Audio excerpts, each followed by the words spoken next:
आज मैं लाई हूँ इस स्पेशल रेसिपी में बीफ चाम पुलाव की रेसिपी, जिसको बनाना बहुत आसान है। इस रेसिपी में आप जानेंगे इस तरह टेंडर जूसी बीफ पुलाव कैसे बनाया जाए और इसके क्या टिप्स और ट्रिक्स हैं। अगर आप परफेक्ट और जूसी टेंडर बीफ पुलाव की रेसिपी जानना चाहते हैं तो इस रेसिपी को फुल वॉच करिएगा। इस यखनी पुलाव की रेसिपी बहुत शानदार है, जिसको खाते ही बनाते ही घर में खुशबू फैल जाए। आए रेसिपी स्टार्ट करते हैं। इट्स मी ज़ैनब, आप देख रहे हैं ज़ैनीस किचन एंड व्लॉग। सबसे पहले हमने कुकिंग ऑयल एक कढ़ाई में डाल देना है, साथ ही हमने खड़े मसाले 1 टेबलस्पून ऐड कर देने हैं। हमने 1 मिनट उसे फ्राई करने के बाद साथ ही हमने 2 प्याज डाल देने हैं। जो जैसे ही गोल्डन ब्राउन हो जाए प्याज, हमने साथ ही लहसुन अदरक का पेस्ट ऐड कर देना है, टमाटर ऐड कर देने हैं।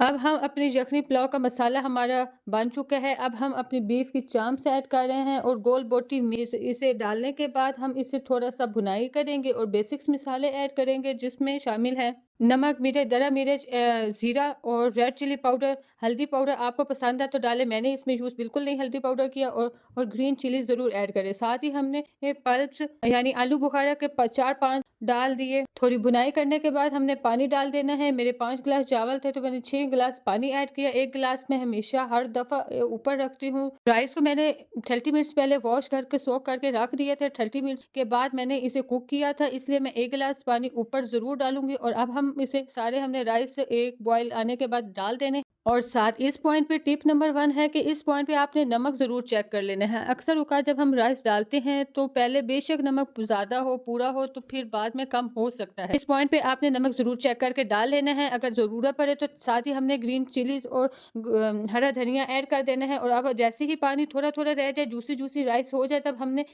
दम की तैयारी स्टार्ट कर देनी है। मैंने फॉइल पेपर के साथ कवर करके अच्छी तरह दम लगाया था। आप तंदूरी यानी रोटी वाला कपड़े के साथ भी इसको दम लगा सकते हैं। अगर फॉइल पेपर अवेलेबल नहीं है, ये ऑप्शनल है, तो आप इससे फॉइल पेपर से बहुत अच्छा दम आया था, तो मैंने इसके फॉइल पेपर के साथ लगाया। आप देख सकते हैं कितना शानदार बीफ जाम पुलाव रेडी हुआ था। बहुत टेंडर और जूस हमारा बीफ बना था। यखनी पुलाव की क्या ही बात है, इसकी खुशबू बहुत हटके थी, बहुत मज़ेदार और जूसी हमारा बीफ पुलाव चाप रेडी हुआ था। इस ईद पे आप इस रेसिपी को ज़रूर ट्राई करिएगा। रेसिपी पसंद आई हुई हो तो एक प्यारा सा कमेंट ज़रूर करिएगा। और आप इस रेसिपी में मुझे ज़रूर बताइएगा कमेंट करके कि ये रेसिपी आपको कैसे लगी। ये ईद स्पेशल रेसिपी है और ये आप देख सकते हैं हमारा कितना जूसी और टेंडर हमारा बीफ रेडी हुआ था। और बहुत ही, अगर अच्छे राइस बनाना चाहते हैं तो इस रेसिपी को ज़रूर फॉलो करें। अल्लाह